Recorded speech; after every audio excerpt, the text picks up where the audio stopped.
Hey folks, Ronald here. So in this video, we're going to talk about 10 things that, 10 things that they often don't tell you that you really need to know and master in order to excel at coding. 10 things I wish I knew. Let's check it out.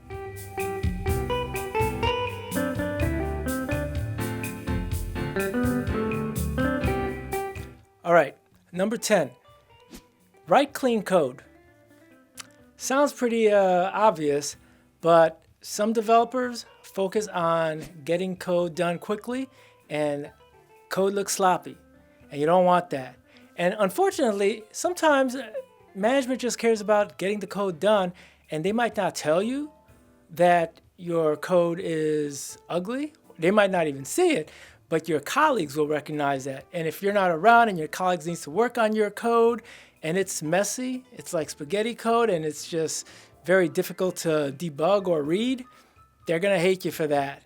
So you wanna make sure that you know how to write clean code and follow standards. So the best way to do that is to actually go to the documentation of whatever website that you're writing the code in. If it's C#, you go to Microsoft's website, look at some C# tutorials and see how they wrote it. What standards did they follow? How did they space things out? How did they comment?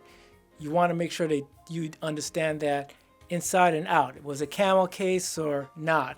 So same thing for Python. You can go to Python's website. Any language. Make sure you know how to write code that's easy to digest. Number 9. Know how to test your code and do it well. And here's the thing.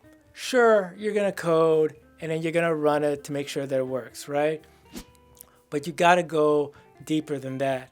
That's why they've invented test-driven development, a whole process to coding that's focused on testing so that by the time that your code is done, there's very little chance of bugs. But even if you don't follow that methodology, you got to know how to test your code not only from your perspective, but also like get some other users to test it before like an official round of testing where all the developers are submitting their code and the whole application is getting tested. And the main reason why is because if you get pressured to like turn your code in really fast and you do it and you meet the deadline, but then there's bugs and it breaks, they're not going to care that you met the deadline. All they're going to remember is the bugs. Don't give them that chance. Oh, they'll get you for that. Number 8, you want to be able to use the right technology for the right situation. Now, if you're a new developer, usually you're told what you're going to be writing in or what framework you're going to be using. But if you get an opportunity to build something from scratch on your own, you want to make sure that you're not just choosing something because it sounds like a cool technology and you're not taking into account the architecture that's already in place. So for example, you might think React's cool and you've been wanting to build something in React, but everywhere in the company that you're working with, it's like a .NET shop and it's just going to seem out of place if all of a sudden you're just building something completely in React. And I'm not referring to like where the .NET's the back end and then you're reusing some React. That might be okay. But if you're doing like something front and back end completely in JavaScript, you want to make sure that they're cool with that and that it makes sense. And not only that it makes sense, but also that it works well with any other technologies that it might need to communicate with. 7, you need to know how to write performant code. Code that is efficient, that is not slow. And I'm not talking about just like when it's drastically slow and obviously you need to increase its speed and the way that it works. But just in general, if you write it in a way that if somebody came in, refactored it, changed things around, and it could not have gotten any better, I mean, like they see that you've written it in the most optimum way, that looks good for you. So someone might not tell you this, but you always want to keep this in the back of your mind. Number 6, as a software developer, something that people never tell you is that you need to know how to learn efficiently. You're always learning as a programmer. Most of the times when you're getting projects, there's usually something new in that project that you might need to look and figure out how to do it. And the faster you are at knowing how to research it, to find a solution and then solve it, the better you are as a developer. The slower you are, the less likely you're gonna have respect. So be good at knowing how to quickly Google, and I don't mean just typing in Google and then trying to get some answers, but actually knowing how to use keywords so that when you're getting results, you filter out unwanted results and get exactly what you want really quickly. This also means being able to have organized bookmarks of all different resources, not just Stack Overflow, but any other website that you've used that were really useful in order to find solutions to problems. All that together helps you find information and learn it really quickly. And you got to get good at that. Now, closely related to learning efficiently is number 5, staying current. Sometimes you might get a job where you're working on a technology, and if you're there for a few years, you might forget about all the other different things that are going on outside of your company, all the new frameworks that are coming out, or major changes that are happening in big popular frameworks where everyone else is moving ahead, but for whatever reason, the job that you have is kind of focused on something dated that's important to them, but unrelated to everything else going on. And if for any reason you had to change jobs, or there was a layoff or something, you don't want to be caught all of a sudden scrambling to try to catch up at that moment. So you want to stay current. Now, speaking of getting some jobs, is number 4, interviewing.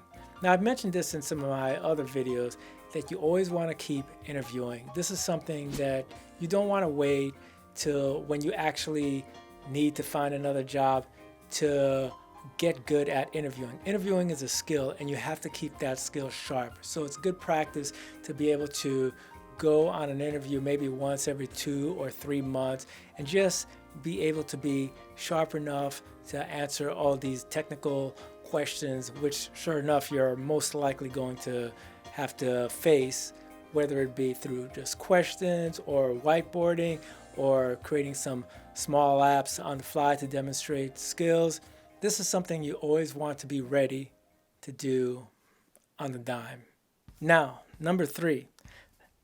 This is definitely something that programmers are not told, but when you're given work, oftentimes you may be asked what is the amount of time that you need in order to work on it.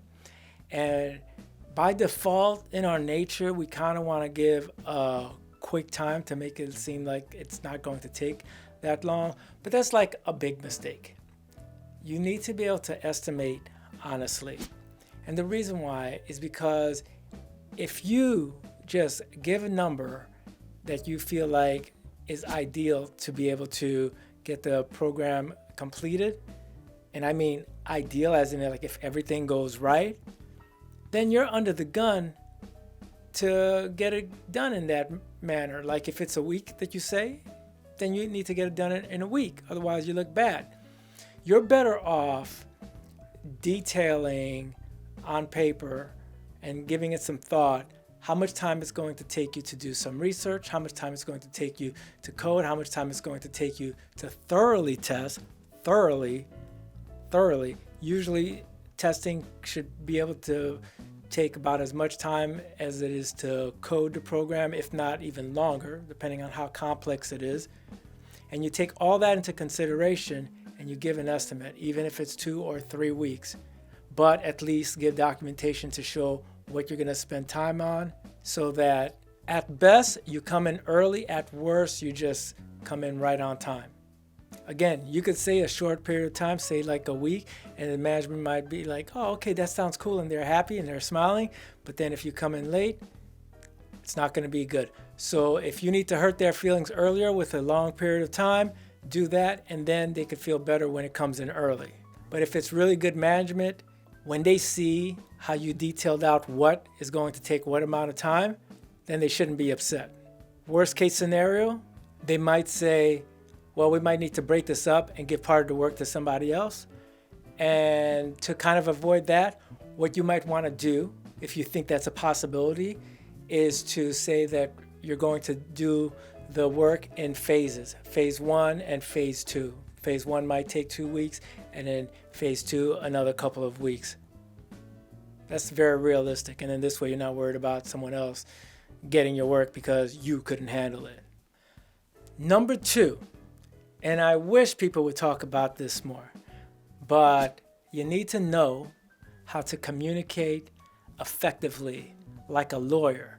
And I mean particularly when you are going to make a proposal about how you're going to write your code or what technology you're going to end up using or how your code works. You need to be able to explain in very simple terms, as if you're talking to someone that is not software savvy, exactly what's going on. And when you do that, then there's no room for confusion.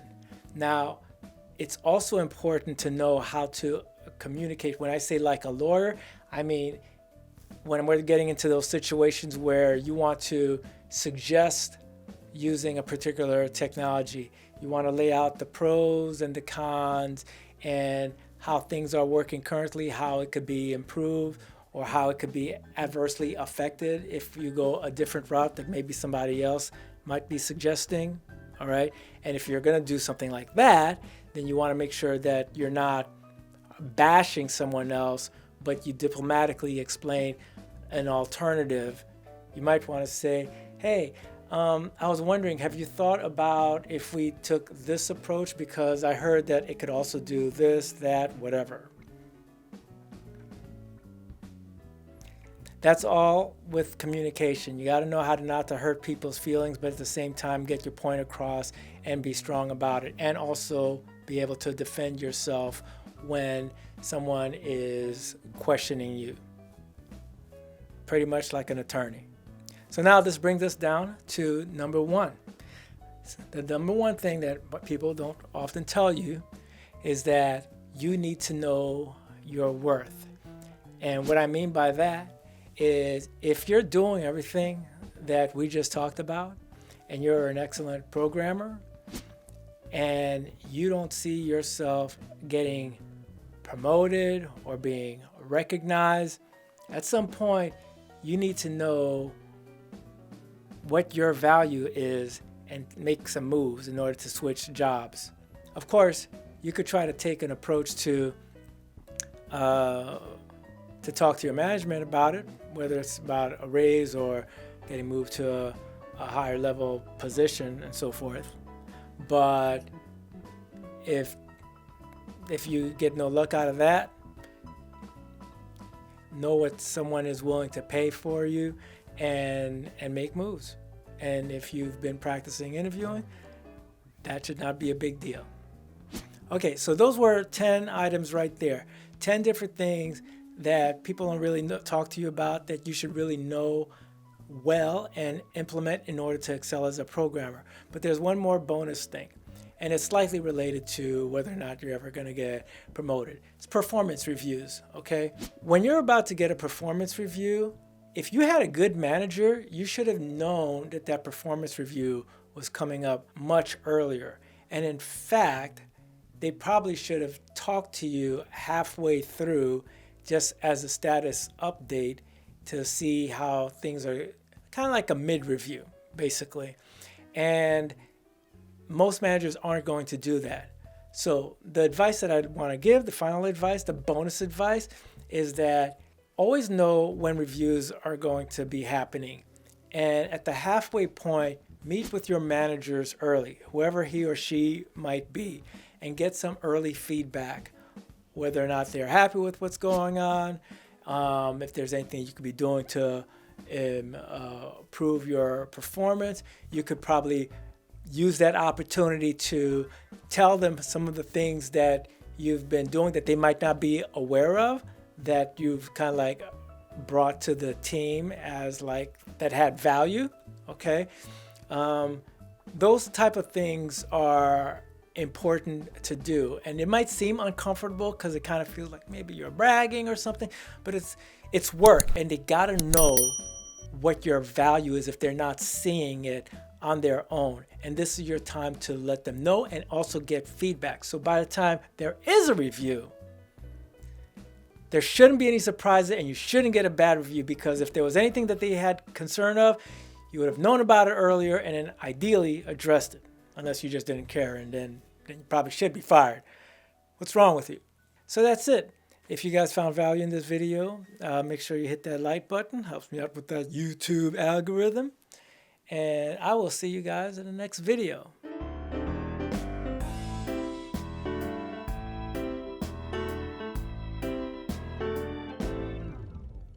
The pot was empty, the cupboard was bare. I said, Papa, what's the matter here? I'm waiting, son, waiting on Roosevelt.